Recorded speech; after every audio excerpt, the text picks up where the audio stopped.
That's great.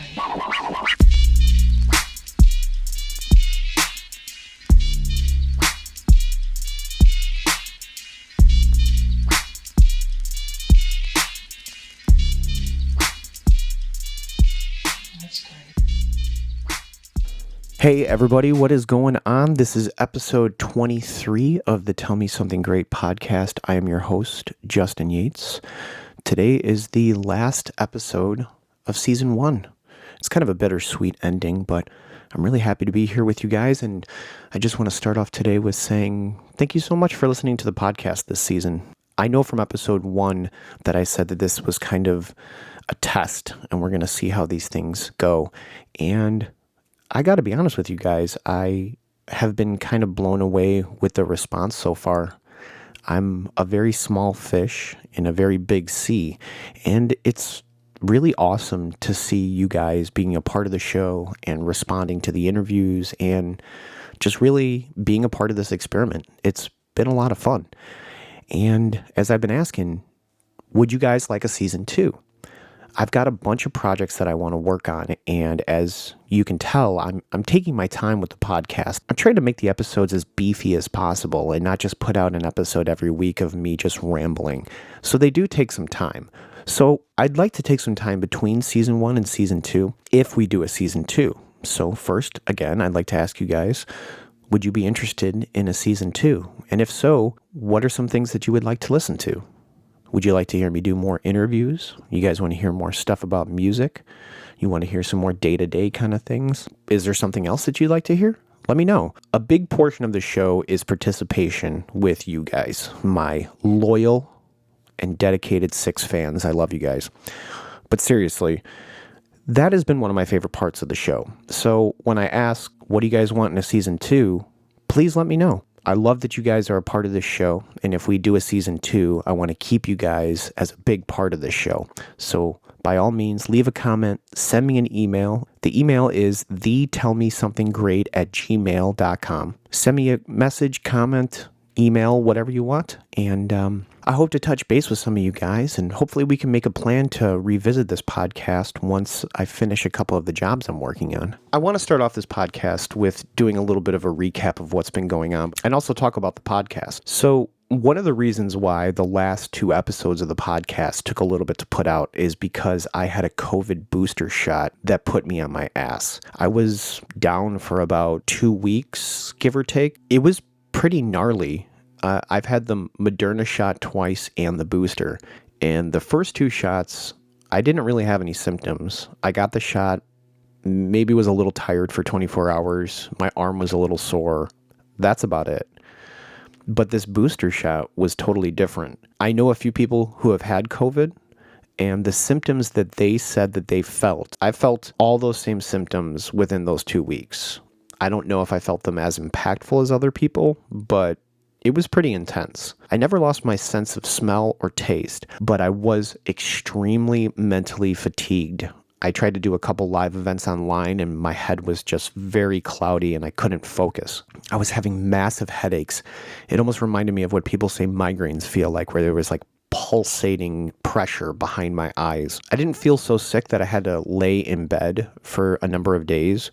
But it was interesting because I had so much work to do and I wanted to work, but every time I started a project, it seemed like this mental fog would come over me and I just had to lay down. And eventually I just went through this cycle of trying, getting too tired, laying down, trying, getting too tired, laying down, until eventually I just tapped out.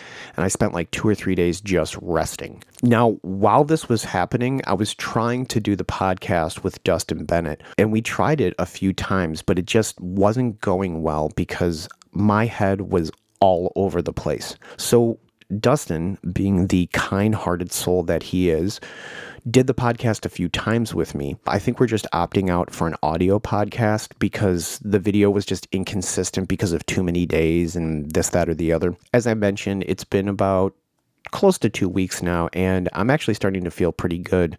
A few days ago, me and Dustin took another crack at the podcast, and I think we hammered out everything that we're going to need. By the time you guys are listening to this, the Dustin Bennett podcast will already be out. While I'm recording this podcast, we're actually still editing Dustin's interview. I'm feeling better now, but to be honest with you guys, I've fallen off my workout regimen so bad that it's pulling me into a very dark place of depression. And I have put a lockdown on everything. Right now, I got my green drink. Hold on a second.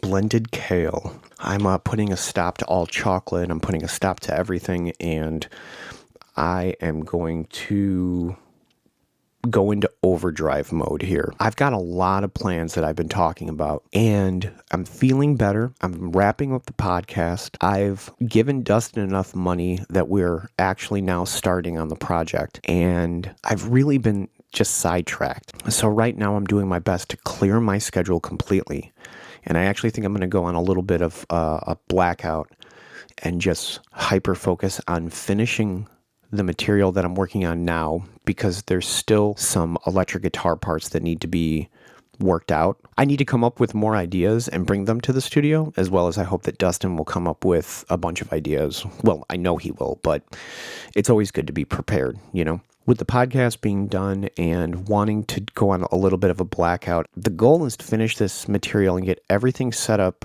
to be able to go market my live music, and to go to Chicago to work on this project and finalize everything for it. But as I've mentioned in a few other podcasts, I've been getting this itch to dive into the home recording that I started a long time ago. I want to get into playing a little bit more aggressive music again, and I've just had this itch. I want to start writing for that as much as I can, but I have this problem where I have hyperactive ADHD, so I'll work on 10 million things at once, but they all progress very slowly because I'm not putting all my attention into one thing. And I've learned the folly of my ways due to falling on my face so many times. And this time around, I'm trying to make a checklist, so to say, and really work through them.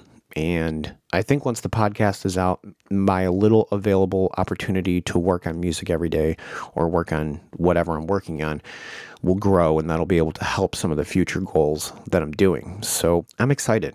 I'm excited to, start demoing ideas. I'm excited to hopefully up my drum software here at the office. I'm hoping that I can up some of my home recording just a little bit to be able to get decent enough demos to send them off to Dustin to be mixed to sound just a little bit better. I've got enough gear here to do what I need to do. A lot of it just relies on me actually working, which can be difficult at times. But the want to do these things are growing and growing. As I mentioned before, this is how these things work out. This is how these ideas blossom. And as the weeks go by, I'm just getting more and more interested in doing that. And it doesn't mean that I won't keep pursuing the acoustic stuff that I've been doing. That's really my anchor. That's really what's changed my life and been able to put food in my stomach. And being real with you guys, I've played metal before and I enjoy it. And I've worked with different projects and it's great. But I think my skill set is best used within songwriting opposed to trying to grind out metal songs. I like metal music. I want to do that.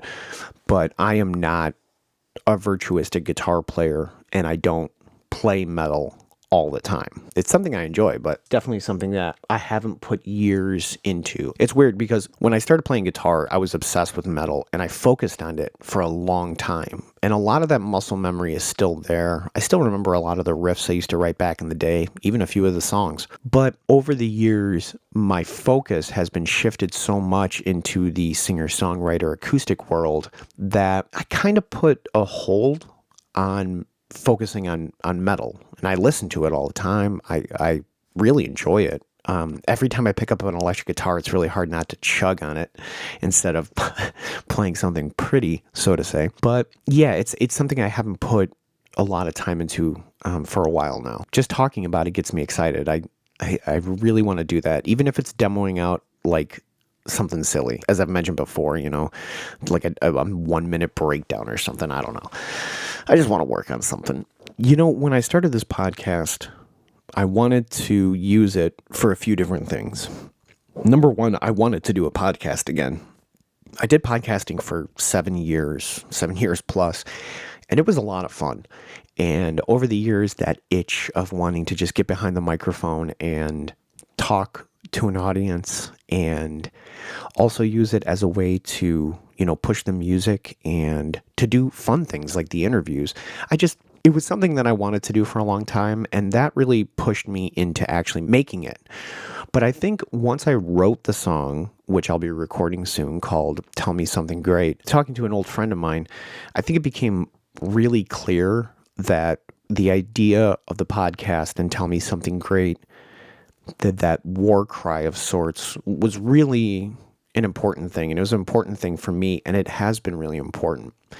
For a person who suffers from clinical depression and really just struggles with everything, this podcast it's been a huge breath of fresh air. Being able to reach out with people weekly, challenging myself to come up with great things, looking at the hurdles that I'm facing that I've mentioned on this podcast and haven't mentioned on this podcast, and doing my best to focus myself into finding something great.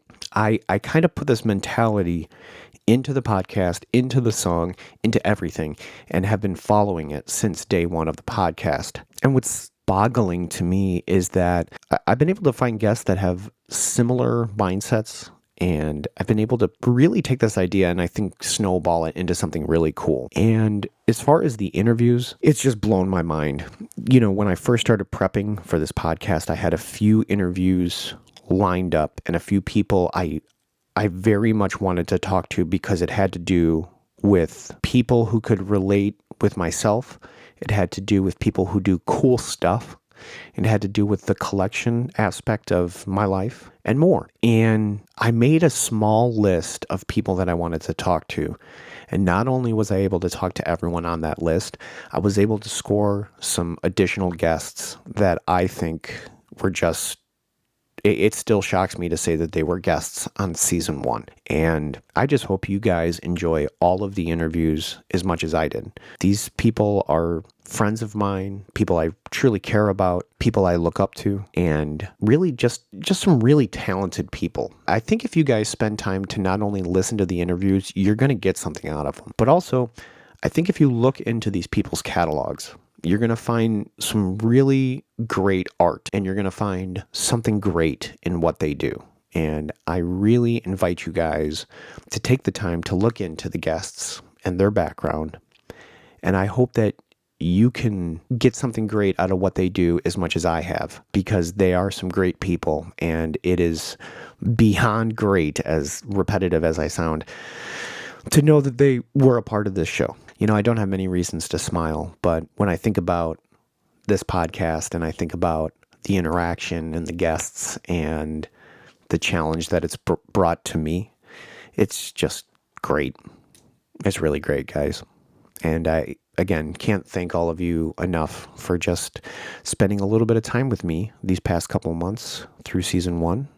I really hope you've enjoyed it. So the next couple months are going to be pretty intense. My schedule is going to be based around 4 things, which is eating properly, working out, rehearsing, and getting enough rest. Hopefully, I can get my live set back up to what it was about a year ago. And that's what I've been slowly working on, trying to lose this excess weight and just throw myself back into it. I've got a bunch of merch here that I'd like to get out. Some of the music that I've put out have been out for years now, but since I am such a small fish in a big sea, there's so many people who have not heard what I do. And one reason why I'm getting the booster shot is because of the requirements of going out into the world. And I really want to get out and perform again. If I can do all the goals that are in front of me, after I get done with this music in Chicago, I plan to hit the road for a little bit and then head back home. Hopefully finalize the music and get it out to you guys while working on some of these metal ideas. So the next couple of months are going to be pretty intense. Writing, demoing, working out, just really going crazy. There's so much I need to do. As much as I'm a little sad to see the podcast come to the end of season 1, I am happy because my body only has so much physical energy every day, and I'm not the best at multitasking, and these podcasts can take up time, and I know there's a part of me that's been using them as excuses, and I haven't been as focused as I should be. There is a part of me that is a little happy that the podcast is coming to a close because it allows me to hyper focus on some of these goals that are ahead of me. And unfortunately and fortunately, the best way that I can do that is to hyper focus on them. It's just the way that my brain works. But I think it will be for the better. It'll give me time to promote the first season of the podcast with mulling around ideas and talking to you guys about ideas for a possible season 2. So the timeline, I think, works out pretty good. I thought it would be appropriate to touch base on a few things that I've talked about on the podcast and do a little update. So for those that know that I did the Dexter sale, one of the boxes is MIA right now, thanks to USPS. And I might have to pay back the buyer some money and eat a missing package. And I'm a little upset about that because it does affect the fundraising a little bit. But he is being more than cool and patient. So he wants those items and I need the money. So we're staying as patient as we can. I just solidified some items in a trade regarding Outlaw Star that I'm really excited about. One of them actually just arrived yesterday, which is a scroll that I've been looking for a very long time. The other item is being worked out right now, and that is a very hard to find Outlaw Star t-shirt that I'm working out via another trade t-shirt with someone in New Zealand right now. So wish me luck that everything goes well with that one. But I mentioned in a previous podcast that I'm working on an epic moral oral trade, and a bunch of back and forth have happened, but I received a message about a week and a half ago that said come January 6th, maybe it was the 8th, I don't remember. But he said, come that date, he'll be back in town and we're going to work this out. So even though the podcast is ending, there's probably a good chance that I'm going to put up an additional video just to show you guys what the trade is, because I think you guys are going to really like this and I don't want to leave you empty-handed. So stay tuned for that one. Fingers crossed, fingers crossed, fingers crossed. How was your guys' Christmas? Did you guys have a good holiday? Mine was pretty cool. I had the mail service screw up a few gifts. There's a gift card heading to my mom that's just missing right now. But the holiday was good for me. I hope it was great for you. I got a couple really cool gifts. My buddy Kyle Carpenter, who's a huge fan of the podcast and of the music, sent me a Legends of Zelda Game & Watch from Nintendo, and that was one of the cooler gifts that I got this year. I got a bunch of cool stuff, but Kyle, if you're listening, thank you again so much. You know that I love the original Legends of Zelda, so having that was, just seeing that was just hilarious and very, very cool. Thanks. Thank you, buddy. Another gift that I got, and if you guys watched last week's podcast, the interview with Dustin Bennett, you'll know that I was giving him a bunch of crap about wanting his Gibson 335. You know what? Here's a reason why Dustin is hilarious. He actually sent me a model of the 335. Take a look at the screen really quick. I'll take a picture of it and show you guys. This showed up in my mailbox and he's like, oh, I finally sent it to you. And I'm like, Dustin, you are so silly. Like, that is such a funny gift. I know he'll never give me that guitar.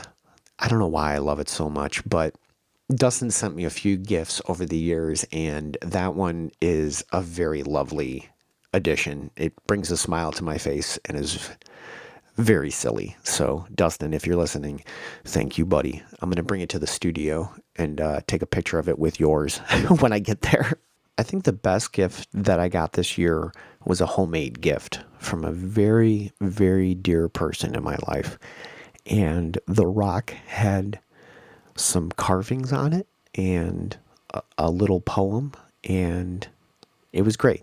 And, you know, it was funny. Someone in my house got an Oculus this year, and I was sitting back thinking, would I rather have an Oculus than this rock?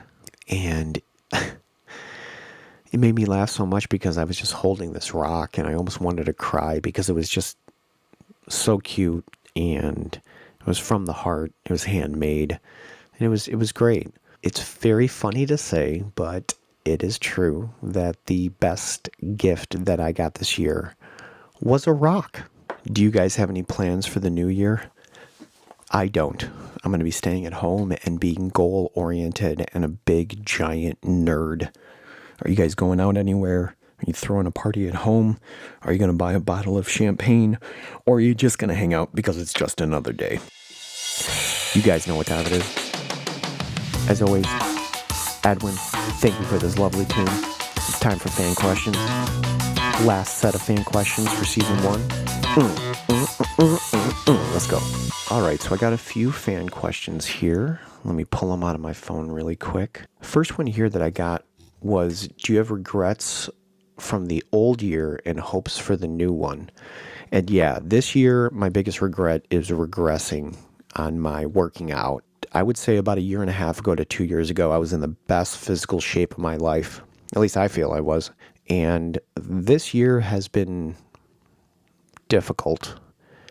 And I've definitely regressed. I've gained weight back. Mentally has been a struggle. Financially has been a struggle. It's been a difficult year. But I'm getting my mind right.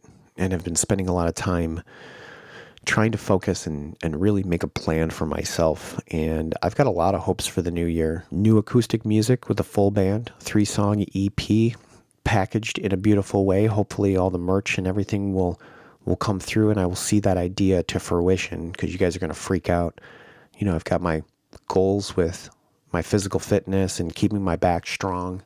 I got goals to hit the road. I got goals to work on other music. I've got a lot of stuff that I'd like to do this year. So fingers crossed. And as always, wish me luck because I'm going to need it. But I've got a year, right? No, I got to start right now. Can't think that way. All right, I got another question here. It says, when was the last time you were tickled physically, not mentally? I don't know.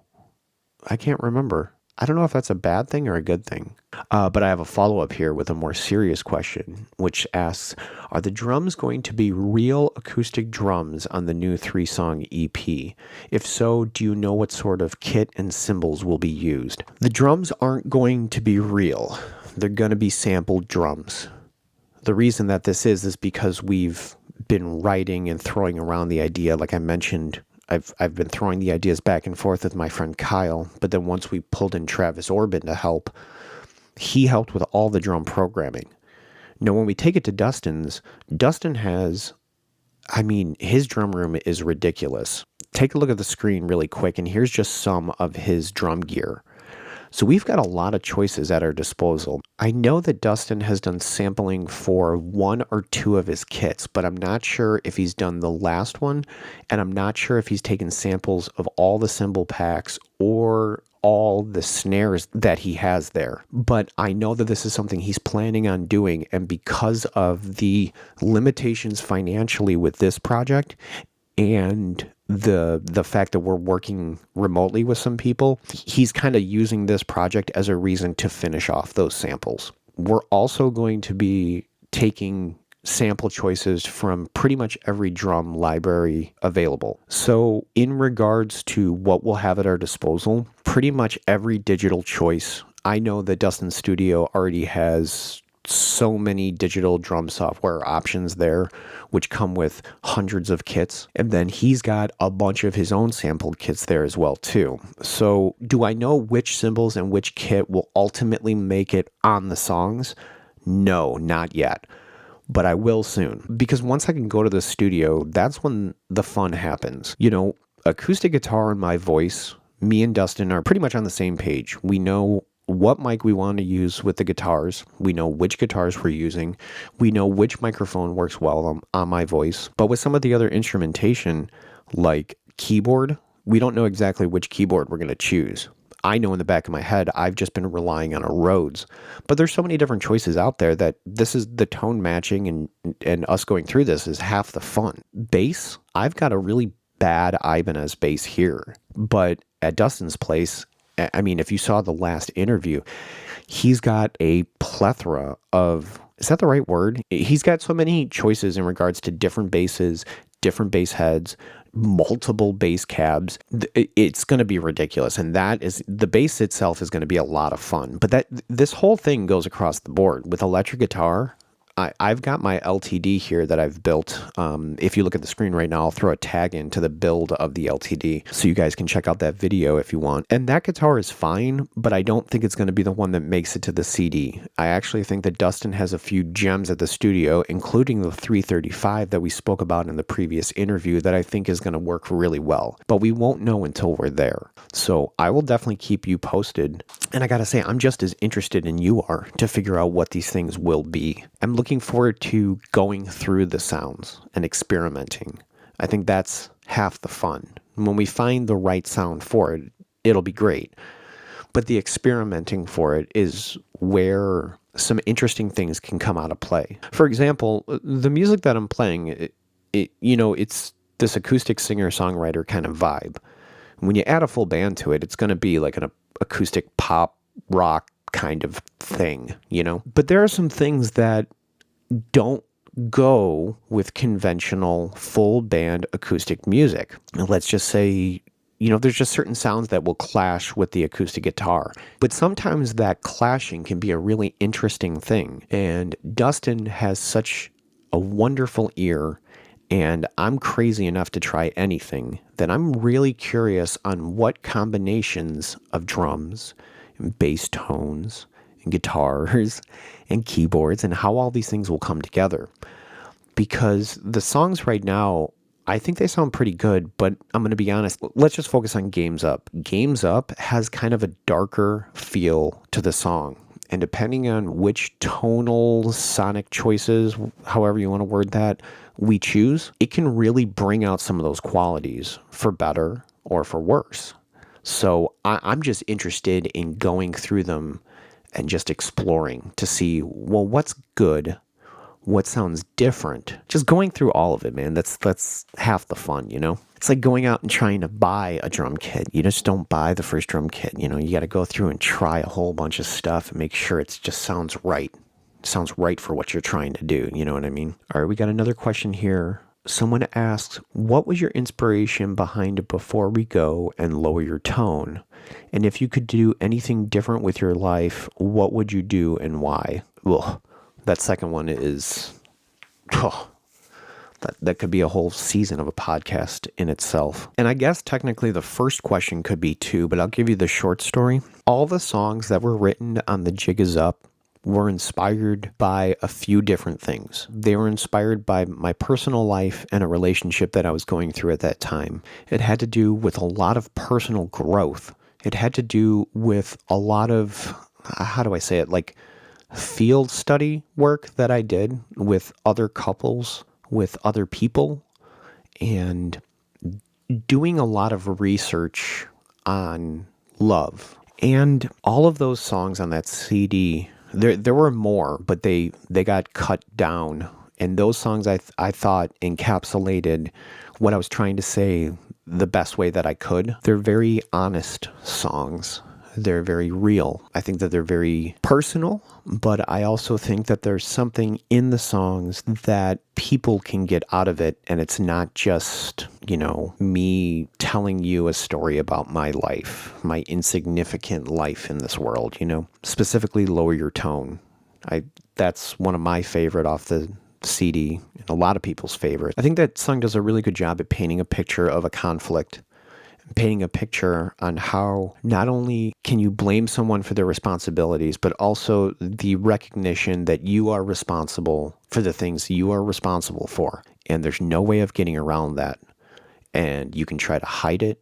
You can tell yourself differently, but there will come a time that these things will come to fruition. And if you don't have the proper skills at play, they can haunt you and affect you in very negative ways. And that point is definitely more of a personal experience. Despite whatever positive or negatives were thrown into the mixing pot as those songs were created, those songs saved my life. Those songs helped me connect with people on a level that I never thought was imaginable. Those songs solidified me to my peers and to the people around me that I am a musician. And what I'm doing is worth listening to. And some people may disagree, but I think that a few of the songs on there specifically lower your tone. I feel confident in those songs. And even though they are immature in some ways, or they might be stripped down in some ways, I think that they're very real.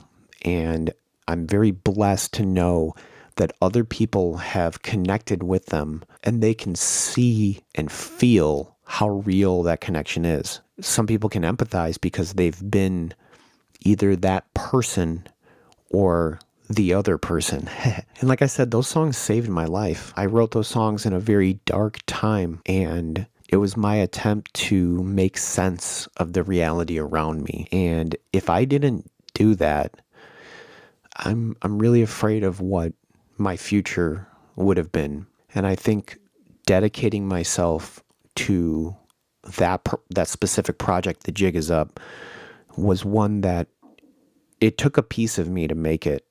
And I'm glad that I did, because I took a piece of me and I put it out in the world, and what I've gotten back has put me on a journey that I never thought I'd be able to accomplish on my own because of my own shortcomings. So, the inspiration behind those songs, I could go on for days about that, and I know I'm just giving you the short version, but the long and short of it all is that I am so glad that you enjoy those songs and that you're writing me because you're interested about them. And let's talk more.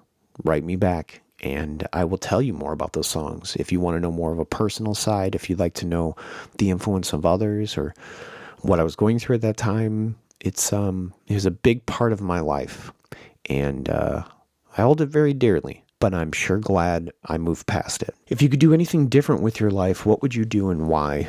I don't like this question at all because it makes me sit back and daydream about the things I don't have, and then it reminds me of the things that I've lost. Inevitably comes back to hurt me because there is so much in this world that I would have wanted to do differently because of my own choices, my own lack of choices, my maturity, my lack of maturity, my level of immaturity, because of other people.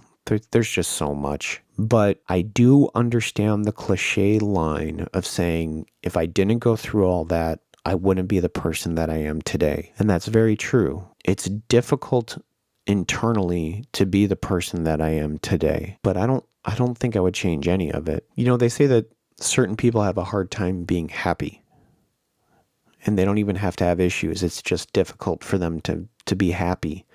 The world we live in is a very, very complex place.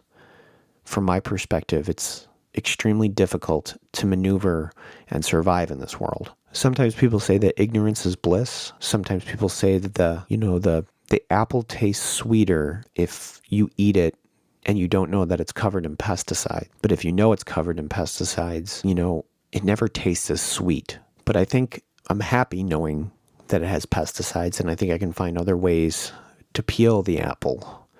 And I don't think I'd be able to have that perspective if I didn't go through what I've done. When I was younger, I had a psychologist that told me around the age of 15 that it was surprising that I haven't killed myself yet. That, on top of a lot of other things, make it difficult to sleep at night. Things that I've gone through and the way that I perceive them makes me have an understanding of things that some people never come to terms with in their life, ever. Some people might come to terms with some of these things midway through their life, challenged by loss or hardship that'll make them look at themselves and look at life differently. The things that happened to me that were younger that caused a state of, I don't even know what to call it. I don't like to use the word trauma, but whatever happened, it opened up my mind to a whole different perspective.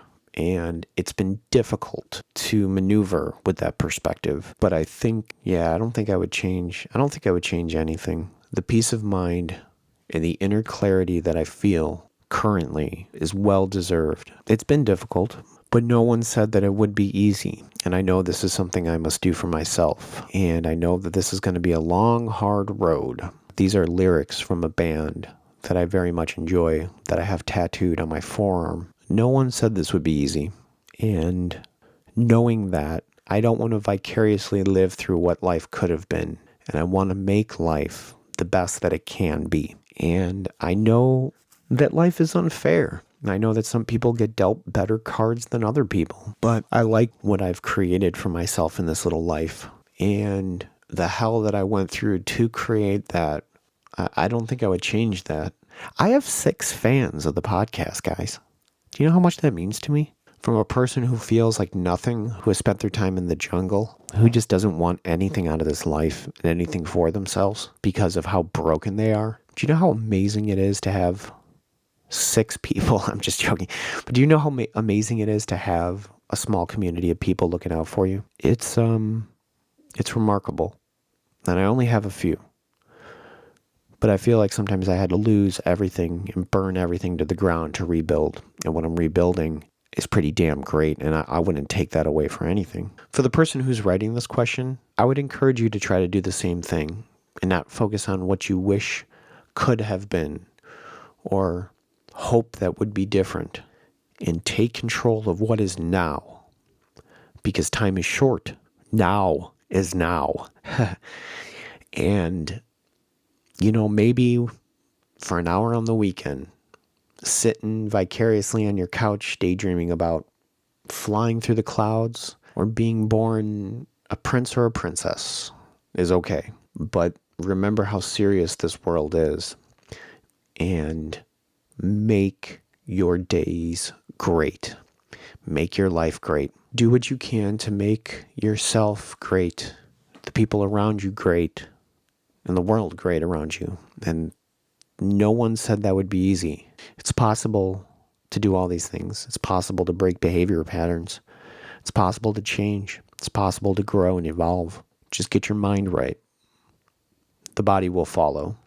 Tell me something great. But I do want to say thank you to each and every guest that has been a part of the show. Thank you for dealing with all the schedule mishaps. Thank you for dealing with the technical difficulties that we've had. Thank you for giving your time, and thank you for sharing so much insight. I really think that our viewers got something out of your time here. I hope you guys enjoyed your time on the podcast, because I definitely enjoyed having you. Thanks to everyone who came on, who did a little shout out. Thanks to the collectors that I had on. Thanks to Anthony, Spoken Life, for coming on. Thank you very, very much for being a part of Season 1, guys. I think that the interviews were a big part of Season 1 and really brought an interesting and cool dynamic to the first season of the Tell Me Something Great podcast. Thanks to everyone who sent in questions. Thanks to everyone who shared the podcast so far. Thanks to everyone who's subbed and liked. I can't tell you how much I appreciate the support. I'm really, really glad you guys like this. Guys, I really can't say how much I appreciate you listening to the podcast. I really can't. I thought about different ways to describe it. I thought about writing out something, and I sat and thought about how to show my appreciation and my gratitude for your guys' continued support. And I just don't know how to articulate it. I don't know how to make you guys understand how much I appreciate it. So all I can do is say thank you. Thank you for listening to Season 1. Thank you for supporting me on this crazy, crazy journey I've made for myself. Thank you for supporting me on this journey. And I hope you stay tuned. I'm going to take all my efforts, my gratitude, everything. I'm going to put it into the work I have next. And I really cannot wait to show you guys what I'm working on. I know I'm building up to it, and it's going to be a little bit before the music's out. But no one said this would be easy, and good things take time. And I think I'm doing something good here. Dare I say I think I'm doing something great here. So I can't wait to show you guys this great stuff. I hope that you guys learned something through Season 1. I hope that you took something away from it, and I hope that you can find some great stuff in your life. I hope you can use that phrase, tell me something great, for something great, to encourage other people to find greatness in the little things. And maybe when you're having a bad day, something to get you out of the funk. Again, I could ramble all day, but I think saying less sometimes is saying much more. So thank you guys. I love each and every one of you. Thank you so much for your support. Let me know what you think about doing a Season 2, and stay tuned. I'm going into a blackout for a while, but when I come back, we're going to have some fun. Like I've always said, I don't want to be an entertainer, but if you find what I do entertaining, we're going to have a blast. Thank you as always, guys. Until the next time, go out there and find something great. Go out there and make the day great. Thank you so much for listening, guys. I'll talk to you soon. Bye, bye, bye, bye, bye, bye, bye, bye, bye, bye, bye, bye, bye, bye.